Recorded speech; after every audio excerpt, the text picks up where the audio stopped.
आदाब। 5 बजे की खबरों में आपका खैर मकदम है। मैं हूं सैयद शबाहत हुसैन। पहले नजर डालते हैं हेडलाइंस पर।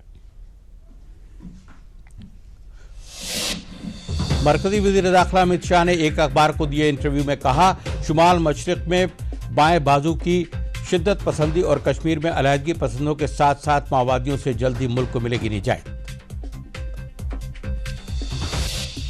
वजीर रेल ने वंदे भारत के स्लीपर कोच के मॉडल का किया मुआयना। 16 कोच की होगी नई वंदे भारत स्लीपर ट्रेन। मुसाफिरों के तहफ्फुज़ और सहूलत का रखा जाएगा पूरा ख्याल।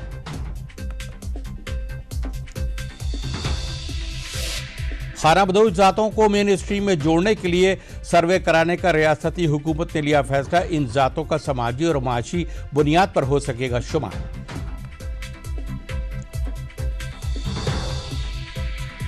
आगरा में बारिश के सबब गिरी ककतला पुलिस चौकी की छत। इंचार्ज दरोगा समेत 3 फरियादी दबे। सभी को मलबे से निकालकर अस्पताल में कराया गया भर्ती।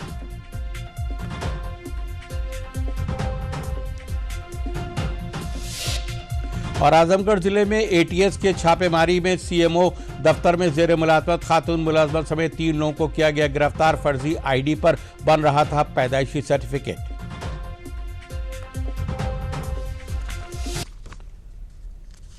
और अब खबरें तफसील से। मरकजी वजीर दाखिला अमित शाह ने डेली न्यूज़पेपर हरी भूमि को इंटरव्यू दिया है। अमित शाह ने कहा है कि 2014 में जब मोदी जी वजीर आजम बने तब से उन्होंने शुमाल मशरक़ी भारत, अलहदगी पसंदों के इलाके और जम्मू कश्मीर में तशद्दुद के खिलाफ कार्रवाई की है। हुकूमत की कोशिशों से पुरतशद्दुद वाक़यात में 60% की कमी आई है और कुल अमवात में 71% की कमी आई है।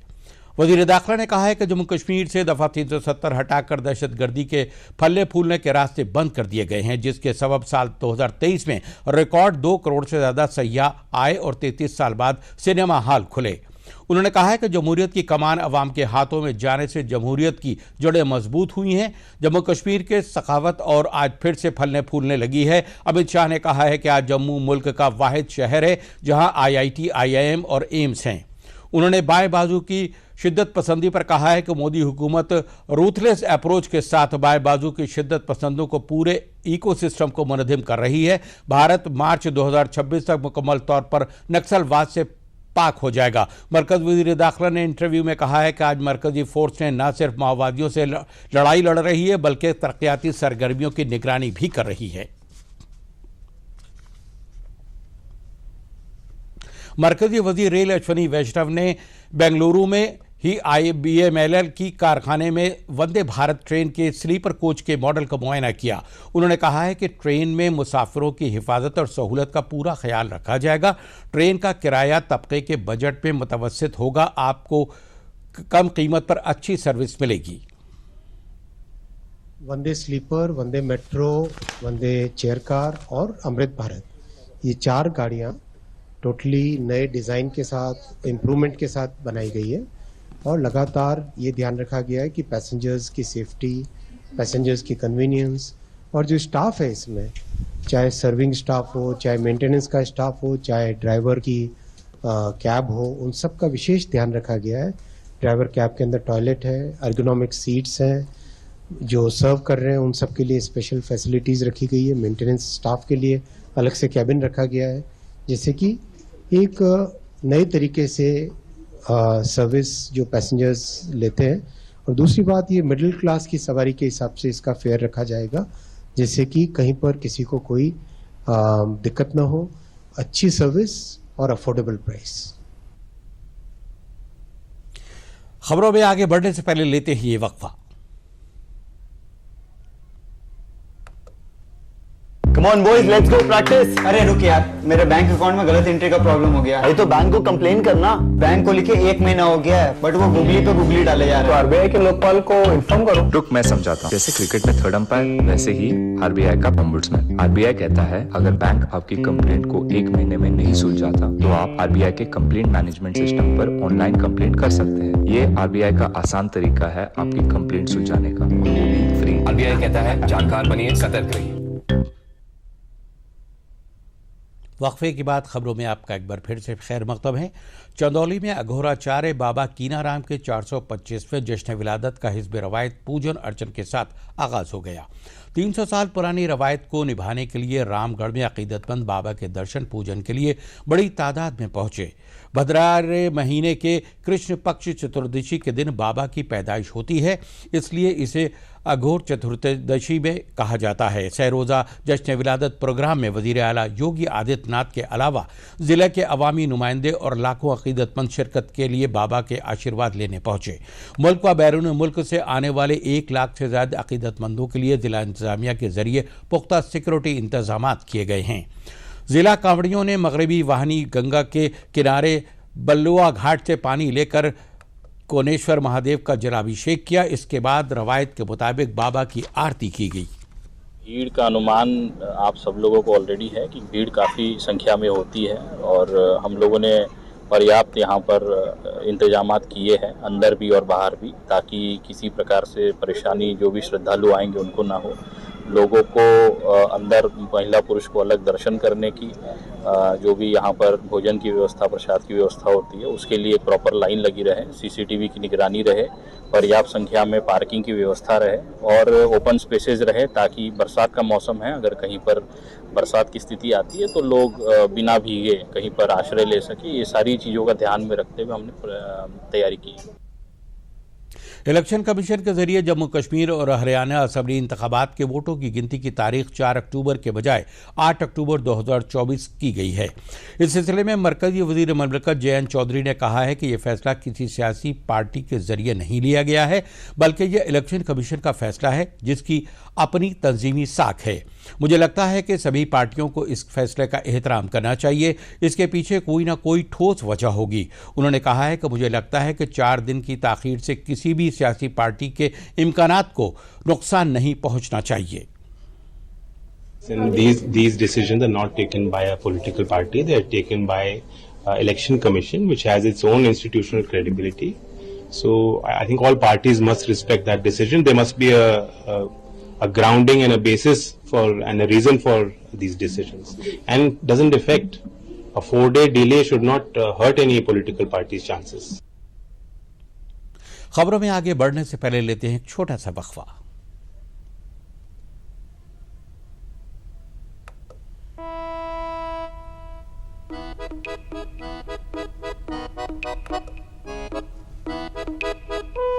हर घर के खाने की शान, खुशबूदार बैद्यनाथ गाय का देसी घी, शुद्ध भी स्वादिष्ट भी।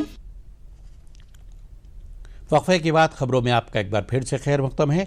शाहजहांपुर के पंडित राम प्रसाद बिस्मिल खुद मुख्तार मेडिकल कॉलेज में काबीनी वजीर सुरेश खन्ना ने 38 बेड के मेल मेडिसिन वार्ड का इफ्तिताह करके आवाम की खिदमत के लिए वक्फ किया। काबीनी वजीर सुरेश खन्ना ने कहा है कि हुकूमत की ख्वाहिश है कि लोगों को ज़्यादा से ज़्यादा बेहतर तिब्बी खिदमत मुहैया कराई जाए, जिसके लिए तिब्बी खिदमत को मुसलसल हाई टेक किया जा रहा है। उन्होंने कहा है कि 38 बेड के जदीद तरीन सहूलियात से आरास्ता मेल मेडिसिन वार्ड के इफ्तिताह के बाद मेडिकल कॉलेज ज्वाइंट डिस्ट्रिक्ट अस्पताल 470 बेड का हॉस्पिटल बन चुका है।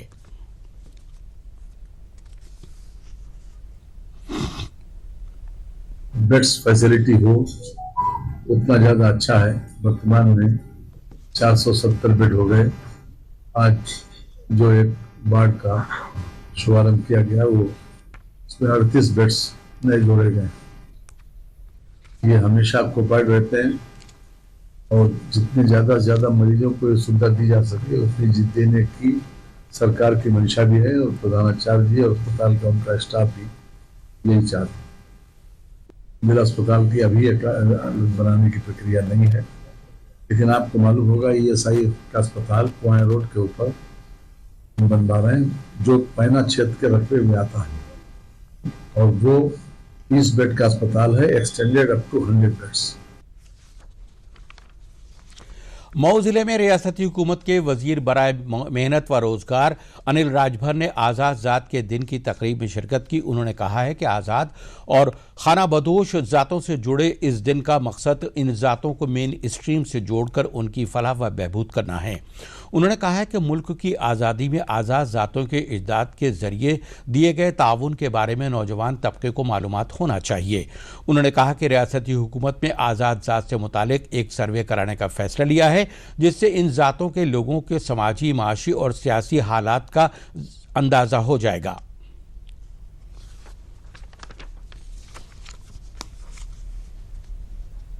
मैं समझता हूं कि अब वक्त आ गया है कि विमुक्त जातियों के दुख तकलीफ को, उनकी समस्याओं को सामने लाया जाए और सारी की सारी विमुक्त जातियां संगठित होकर पहले हम विमुक्ति क्यों हैं इस पर विचार करना चाहिए, खासतौर पर नई पीढ़ी की। और आज का कार्यक्रम जो मऊ जनपद में हमने पूर्वांचल में रखा है, उसके पीछे यही कारण है कि हमारे जो युवा हैं, जो छात्र हैं, हमारी जो आने वाली पीढ़ी है, अभी अपने बहुत ही शानदार इतिहास को कम जानती है। तो आज के कार्यक्रम के पीछे का जो हमारा उद्देश्य है वो यही है कि युवा वर्ग विमुक्ति के बारे में जाने। मरकजी वजीर ममलकत बराए देही तरक्यात कमलेश पासवान ने देवरिया में म्यूनिसिपल काउंसिल गौरा बरहज के जरिए कान्हा गौशाला में किए गए गोबर से पेंट बनाने वाले कारखाने का इफ्तिताह किया। उन्होंने कहा है कि हुकूमत की मंशा के मुताबिक ग्रुप के जरिए ख्वातीन को इक़्तिसादी तौर पर मजबूत बनाया जा रहा है। इस साल 1 लाख लखपति दीदी बनाने का हदफ रखा गया है। इस मौके पर बच्चों ने सकाफती प्रोग्राम भी पेश किए।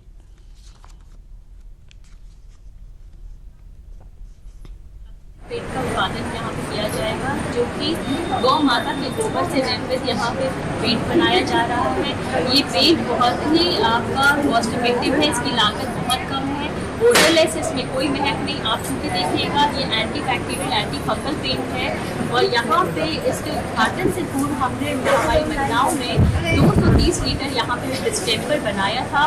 साथ ही साथ इस पूरे प्लांट से आप डिस्टेम्पर, इमल्शन और पीओपी का प्रोडक्शन कर सकते हैं। फरवरी माह में हम 1 हफ्ते के लिए जयपुर में ट्रेनिंग देने के लिए गए थे, जहाँ पर हमें गाय से गोबर बनाने की ट्रेनिंग दी गई, जिसमें डिस्टेम्पर, इमल्सन और पुट्टी बनाने का प्रशिक्षण हमें दिया गया। उसके पश्चात हमारी वैन के द्वारा यहाँ पर प्लांट की स्थापना करवाई गई।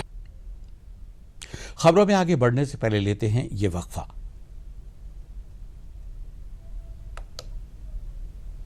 खाई जाओ, स्वाद के चटकारे लेते जाओ, गली गली में है स्वाद। आहा, पेट पूजा तो बनती है, तो बेफिक्र होके खाते जाओ।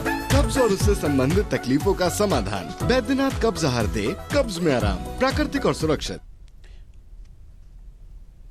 वक्फे के बाद खबरों में आपका एक बार फिर से खैर मक़दम है। आजमगढ़ जिले में एटीएस के बड़े छापे में सीएमओ दफ्तर में जेर मुलाजमत खातून मुलाजमा समेत 3 लोगों को गिरफ्तार किया गया है, जबकि 8 लोगों के खिलाफ नामजद एफआईआर दर्ज कराई गई है।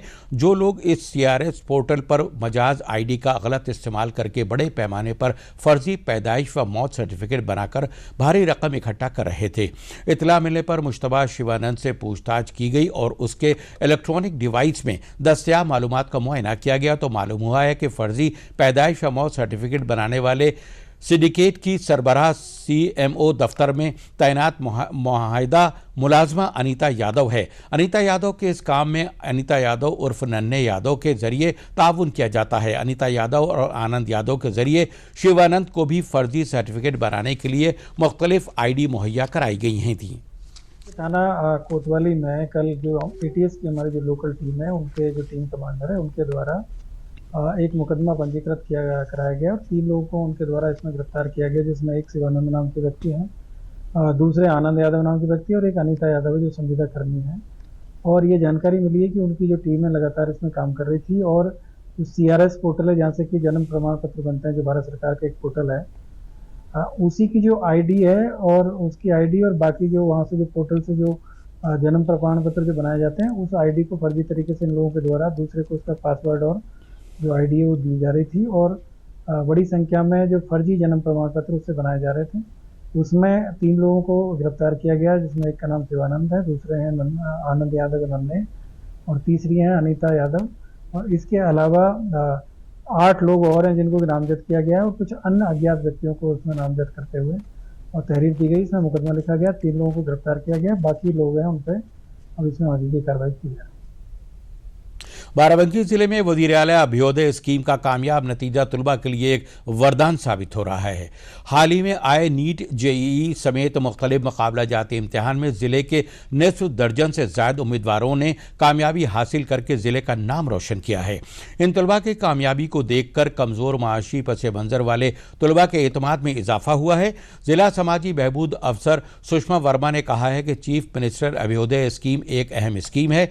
इसके जरिए हम जिले के दूर दराज देही इलाकों के जिन बच्चों के पास मुकाबला जाती इम्तिहानात की तैयारी के लिए वसाइल नहीं है, उन्हें हम मुख्तलिफ मुकाबला जाती इम्तिहानात की तैयारी के लिए मुफ्त कोचिंग मुहैया करा रहे हैं। उन्होंने कहा है कि जिले में वज़ीर आला अभ्युदय स्कीम के तहत मुख्तलिफ स्कीमों के स्कूलों के अहाते में चलने वाली मुफ्त कोचिंग में तकरीबन 480 तलबा के मज़ामीन के माहिरीन के जरिए तैयारी कराई जा रही है।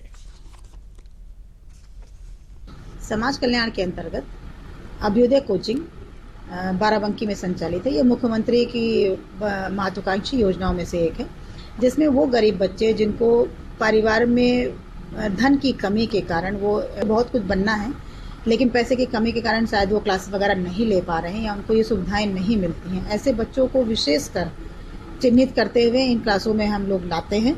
और बाराबंकी में हमारे 4 सेंटर संचालित हैं।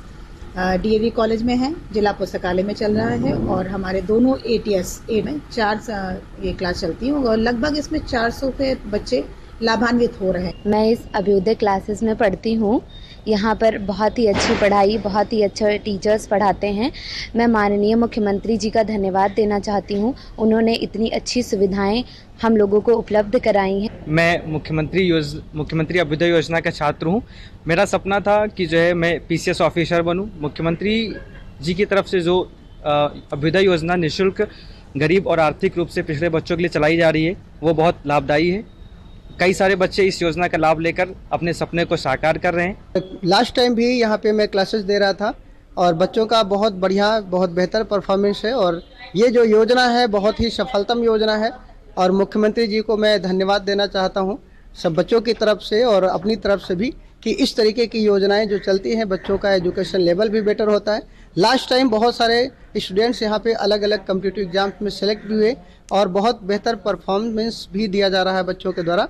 और इस वर्ष भी हमें उम्मीद है कि जो बहुत सारे कॉम्पिटिटिव एग्जाम्स हैं, जैसे यूपीटीपीएससी के एग्जाम्स होते हैं, यूपीएससी के एग्जाम्स, उसका भी बैचेज यहाँ पे चलता है। स्टेट पीसीएस लेवल का जो बैच चलता है, नीट और आईआईटी जेईई, इन सब बैचेज यहाँ पर चलते हैं।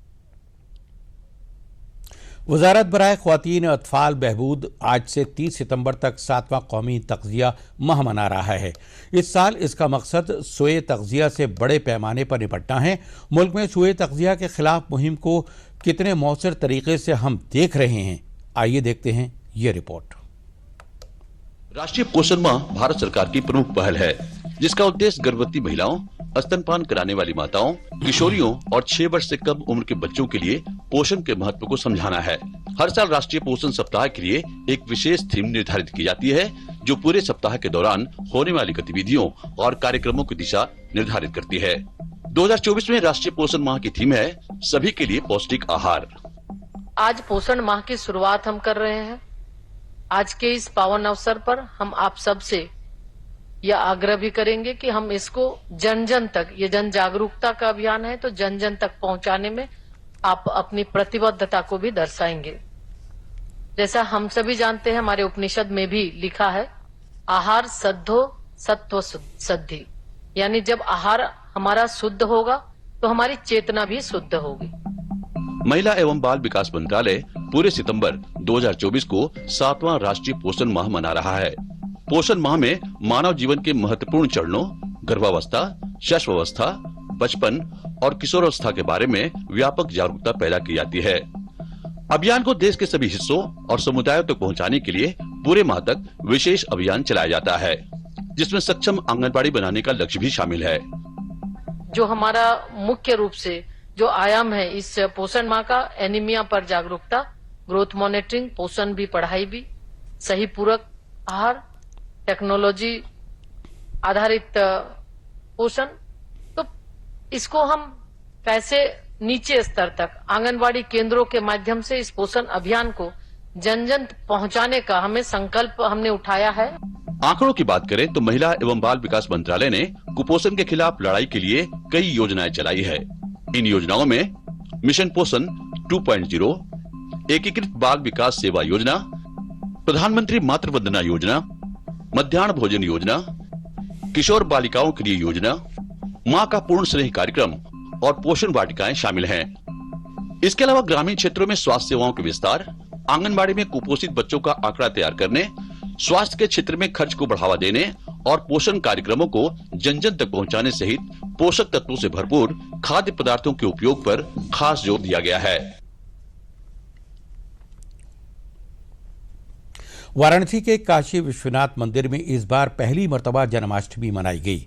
कृष्ण भगवान की यौम पैदाइश से लेकर मुसलसल 6 दिनों तक कोई न कोई फेस्टिवल के तौर पर मुख्तलिफ देवताओं से लड्डू गोपाल की मुलाकात कराई गई और इसी के साथ आज आखिरी दिन उनकी छठी मनाई गई। इस मौके पर ख्वातीन ने सोहर और भजन गाया। इसी के साथ भगवान श्री कृष्ण के पैदाइश का जश्न आज अख्ताम पजीर हुआ। मंदिर के चीफ एग्जीक्यूटिव अफसर विश्वभूषण मिश्रा ने बताया है कि पहली बार काशी विश्वनाथ मंदिर में श्री कृष्ण भगवान का जश्न विलादत बड़ी धूमधाम के साथ मनाया गया, जिसमें बड़ी तादाद में अकीदतमंदों ने शिरकत की।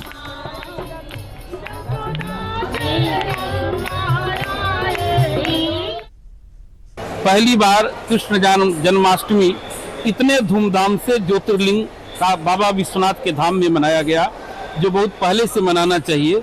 इसके लिए मैं न्यास को और जो भी प्रशासन के लोगों उनको धन्यवाद देना चाहता हूं।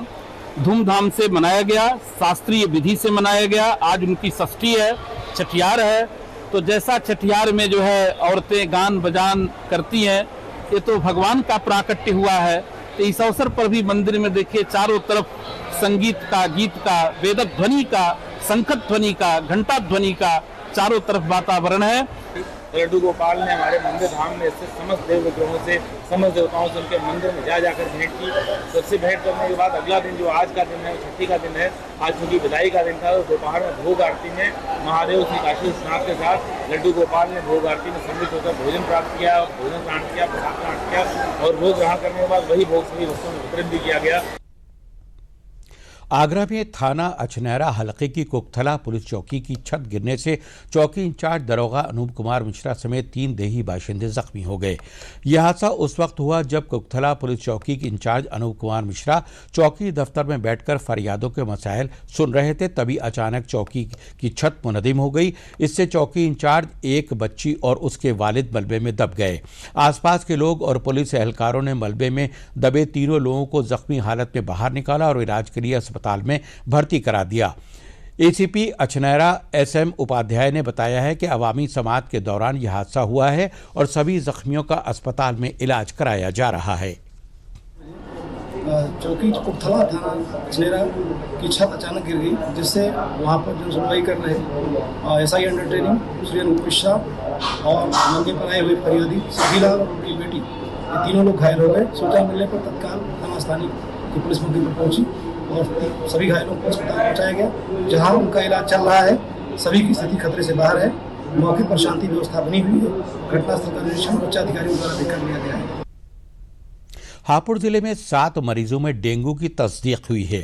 डेंगू के मरीजों की बढ़ती तादाद को देखते हुए महकमा सेहत अलर्ट हो गया है। महकमा सेहत ने जिला अस्पताल से लेकर CHC सेंटरों में बेड रिजर्व कर दिए हैं। वहीं महकमा सेहत की जानिब से डेंगू का लार्वा जमा करके उन्हें ज़ाया किया जा रहा है। इलाके में मुसलसल फॉगिंग और छिड़काव कराया जा रहा है, जिससे डेंगू के लार्वे को पनपने से रोका जा सके। डेंगू के मरीजों के लिए बेड रिजर्व करने के साथ ही दवा का भी मुकम्मल बंदोबस्त किया जा रहा है। वहीं डेंगू के मरीजों के लिए खाने पीने का भी मुनासिब इंतजाम किया गया है। महकमा सेहत डेंगू की बीमारी के तई लोगों को बेदार करने के लिए मुहिम चला रहा है। सभी लोगों से अपील की जा रही है कि वो अपने एतराफ में गंदगी और पानी इकट्ठा ना होने दें। डोमेस्टिक ब्रीडिंग जो वो है ये एम्प्लॉई, वो जाते हैं गांव-गांव और फील्ड में जाते हैं और इसके बाद ये घर-घर विजिट करते हैं। और अगर कोई घर में हमें डेंगू लार्वा का सोर्स मिलता है, जिससे लार्वा का सोर्स हो सकता है कहीं भी साफ पानी भरा हुआ हो। घर में अनेकों जगह साफ पानी मिल जाता है, बहुत से स्टोर करके रखते हैं।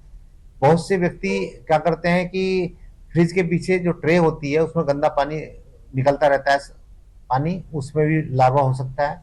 और इसके अलावा छत पर जो टूटे फूटे बर्तन, टायर या कोई भी खिलौने जो प्लास्टिक के होते हैं या लोहे के होते हैं या किसी चीज के होते हैं, वो टूटे हुए पड़े रहते हैं, पानी भर जाता है बरसात का, तो उसमें मच्छर पैदा हो जाते हैं। ये 5 ml पानी भी होगा तो उसमें बच्चे ये अंडे दे सकता है।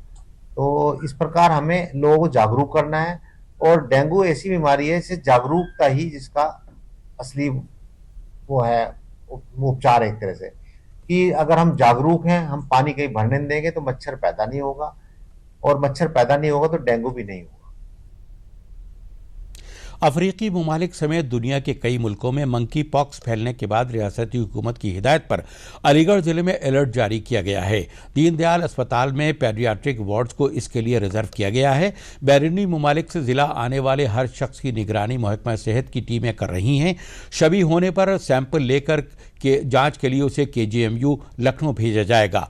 CMO डॉक्टर नीरज त्यागी कहते हैं कि रियासती हुकूमत ने कोविड की तर्ज पर एडवाइजरी जारी की है। टीमों को दिल्ली के इंटरनेशनल एयरपोर्ट से जिले में आने वाले लोगों की फेहरिस्त मिलेगी और शुबा होने पर सैंपलिंग कराई जाएगी। तो उसको लेकर जो दिशा निर्देश प्राप्त हुए हैं उसके अनुसार जो है जितने भी हमारी इंटरनेशनल फ्लाइट्स हैं वहाँ पे जो है सर्विलेंस बढ़ा दिया गया है, और यदि कोई भी इस तरह का संभावित रोगी आता है वो जिस भी भौगोलिक क्षेत्र का होगा वहाँ से ये इन्फॉर्मेशन संबंधित क्षेत्रों को दे दी जाएगी। जहाँ तक जनपद की बात है तो जनपद में हमारे द्वारा जो है वो दीनदयाल उपाध्याय अस्पताल में एक वार्ड सुरक्षित कर लिया गया है, और सभी को इसके बारे में जानकारी दे दी गई है। इस प्रकार का कोई भी यदि सूचना संसूचित की जाती है तो यथानुसार हम लोग कार्रवाई करेंगे। गणेश चतुर्थी त्योहार के मद्देनजर बनारस में मुजस्समा साजों के जरिए इको फ्रेंडली गणेश की मूर्तियां बनाई जा रही हैं। इन मूर्तियों को घर में ही एक बड़े से टब में भी विसर्जित किया जा सकता है, जो बाद में मिट्टी की शक्ल लेगी, और इस मिट्टी का इस्तेमाल आप गमले में पौधा लगाने के लिए भी कर सकते हैं। इको फ्रेंडली गणेश की मूर्ति बनाने वाले जिमी प्रजापति ने बताया है कि वो 3 नस्लों से मूर्ति साजी का काम करते आ रहे हैं। उन्होंने बताया है कि हम कुछ कच्ची मिट्टी से चौका गंगा से लाई जाती है उससे मूर्ति बनाने का काम करते हैं, और इसमें कदीमी रंगों का इस्तेमाल करते हैं ताकि वो किसी तरह से नुकसानदेह ना हों।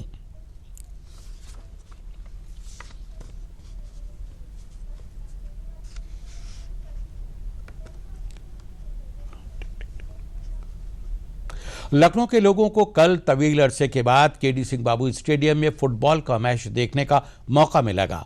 मोहन बागान सुपर जायंट्स और ईस्ट बंगाल के चीफ मिनिस्टर कप में खेलते हुए देखा जा सकेगा। महकमा खेल के डायरेक्टर RP सिंह ने बताया है कि शायकीन इस मैच को देखने के लिए जरूर आएंगे। इसको लेकर जो तैयारियां की जानी थी वो सभी मुकम्मल कर ली गई हैं।